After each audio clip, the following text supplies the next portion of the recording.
సాధారణంగా మనమందరం పొద్దున్న లేవగానే టీనో కాఫీనో తాగి టిఫిన్ చేసి మన దినచర్య మొదలు పెడతాం. కానీ ఒక విచిత్రమైన తెగ ఉంది. వాళ్ళ రోజు మాత్రం ఒక ప్రత్యేకమైన ఆకును మండించి పీల్చడంతో మొదలవుతుంది. ఆ ఆకు పేరు నేను చెప్పను, మీరే అర్థం చేసుకోండి. ఆ ఆకు పేరు గమ్తో స్టార్ట్ అవుతుంది. అవును, వాళ్ళ నమ్మకం ఏంటంటే ఉదయాన్నే ఆ ఆకును పీలిస్తే ఆ రోజంతా చాలా బాగుంటుందట. దాని తర్వాతే వాళ్ళు వేటకు సిద్ధమవుతారు. మరి వాళ్ళ వేటలో ఏముంటాయో తెలుసా?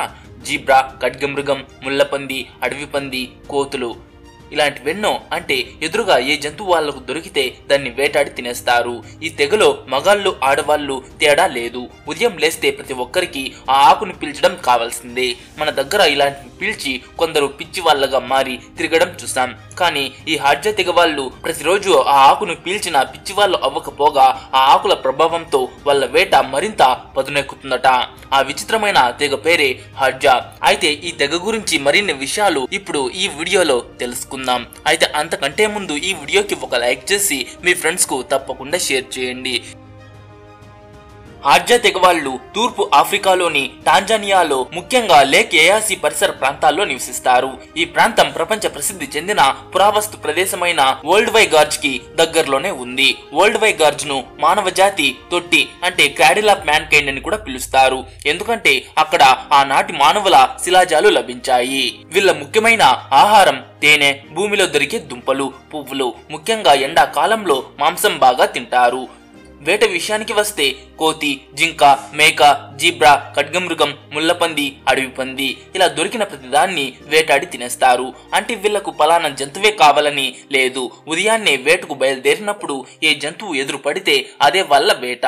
అది చిన్న కోతి కావచ్చు, లేదా పెద్ద ఖడ్గమృగం, లేదా పంది కావచ్చు. వాళ్ళ అభిప్రాయం ప్రకారం మాంసాన్ని వండుకోవటం కంటే కాల్చుకుని తింటేనే ఎక్కువ రుచిగా ఉంటుందట. రోస్ట్ చేసిన మాంసమే వాళ్లకు బాగా ఇష్టం.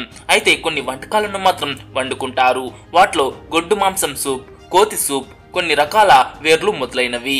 ఈ ఆదివాసీల జీవితం చాలా సింపుల్. ఉదయం లేవడం, వేటకు వెళ్లడం, వేటాడి తెచ్చిన దాన్ని తినడం, పడుకోవటం, ఇంతే. కేవలం మగాళ్లే వేటాడతారని కాదు, ఆడవాళ్లు కూడా ఆహారం కోసమో ఇతర వస్తువుల కోసమో బయటకు వెళ్తారు.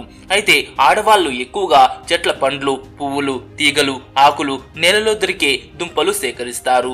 ఎందుకంటే మగాళ్లు విల్లు మరియు బాణాలను ఉపయోగించి వేటాడతారు. ఆడవాళ్లు సేకరించే పనులు చేస్తారు. సేకరించిన పువ్వులు, పండ్లు ఒక చోట పోగు చేసి అక్కడ కూర్చుని మహిళలంతా కలిసి ఆ ప్రత్యేకమైన ఆకు గురించి చెప్పా కదా, ఆ ఆకును పీలుస్తారు. ఆ ఆకును సేవించేటప్పుడు వాళ్ళు తమ భాషలో పాటలు పాడుతారు. అది వాళ్ళ దైనందిన జీవితంలో ఒక భాగం. హాడ్జా ప్రజలు సంప్రదాయకంగా సుమారు 20 నుంచి 30 మందితో కూడిన ఒక చిన్న గుంపులుగా శిబిరాల్లో నివసిస్తారు. వాళ్ళ సామాజిక కట్టుబాట్లు చాలా సరళంగా, స్వేచ్ఛగా ఉంటాయి. ఇల్లంటే మనలాంటివి కాదు. కొన్ని చెట్లు, వాటి కొమ్మలు, ఆకులు, గడ్డితో ఏదోలా తాత్కాలికంగా కట్టుకుంటారు. విల్లు బాణాలతో వేటాడతారు. వేటాడిన జంతువుల చర్మాన్ని రకరకాలుగా వాడుకుంటారు. దుస్తుల్లా, రాత్రికి చలికి కప్పుకోవడానికి కంబలిలా ఉపయోగిస్తారు. రాత్రుళ్ళు బాగా చలిగా ఉంటే ఇంటి లోపలే నిప్పు రాజేసి చలి కాచుకుంటారు. విల్లు బాణాలు వాళ్ళకి అత్యంత ముఖ్యమైన సాధనం. ప్రతిరోజు వేటాడడానికి వాటినే వాడుతారు. అందుకే పొద్దున్నే లేవగానే తమ విల్లు బాణాలు సరిగా ఉన్నాయో లేదో చూసుకోవడం వాళ్ళ ముఖ్యమైన పని. వంకరగా ఉన్న బాణాలను నిప్పుతో వేడి చేసి పళ్ళతో వంచి సరి చేసుకుంటారు.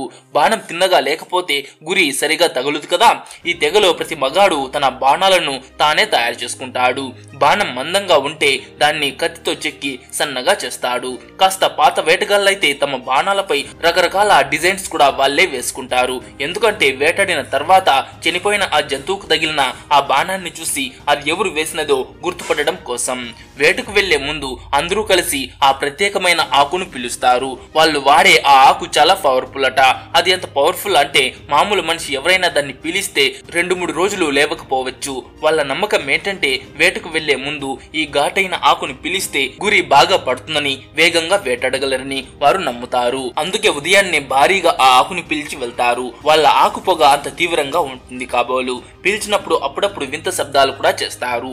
చెట్లు నరికి తేనె తీయడానికి గొడ్డలి వాడుతారు వీళ్ళు. అందుకే వేటకి వెళ్లే ముందు గొడ్డలిని బాగా పదును పెట్టుకుంటారు. గొడ్డలికి సాన పెట్టడానికి వాళ్ళు రాళ్లను ఉపయోగిస్తారు. ఇప్పుడు వాళ్ళు వేటకి వెళ్ళడానికి సిద్ధం. ఈ తెగలో అందరూ విల్లు విద్యలో మంచి ఆరితేరిన వాళ్ళే వాళ్లే. ప్రతిరోజు వేటాడడంతో పాటు ఖాళీ సమయాల్లో విల్లుతో సాధన చేస్తారు. గురి సరిగ్గా ఉందో లేదో చూసుకోవడానికి నేలలో ఒక కర్రను పాతి దానిపై బాణాలు వేసి ప్రాక్టీస్ చేస్తారు. కొత్తగా నేర్చుకునే వాళ్ళు మాత్రం రోజు ఇలా సాధన చేసి కొన్నాళ్లకు మంచి వేటగాళ్లగా తయారవుతారు. ఏదైనా జంతువును వేటాడిన తర్వాత ముందు దాన్ని వండుకోవడానికి ఒక చోట చూసుకుంటారు. అక్కడే దాన్ని కాల్చి అందరూ కలిసి మాంసం తింటారు. మిగిలిన మాంసాన్ని ఇంటికి ఊళ్ళో వాళ్ళకి పంచుతారు. వాళ్ళ తేనె సేకరించే పద్ధతి మాత్రం ఇంకాస్త ఆసక్తికరం. చెట్టుకు చెవి పెట్టి ఆ తొర్రలో తేనెటీగలు ఎక్కడ ఉన్నాయో వింటారు. అయితే వాళ్ళ మాటలు మాత్రం మనకు ఏమాత్రం అర్థం కావులేండి.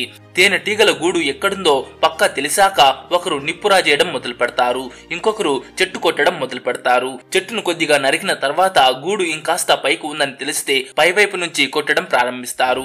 ఆ తర్వాత చెట్టు లోపల నుంచి తాజా తేనెను తీసి అక్కడే లాగించేస్తారు.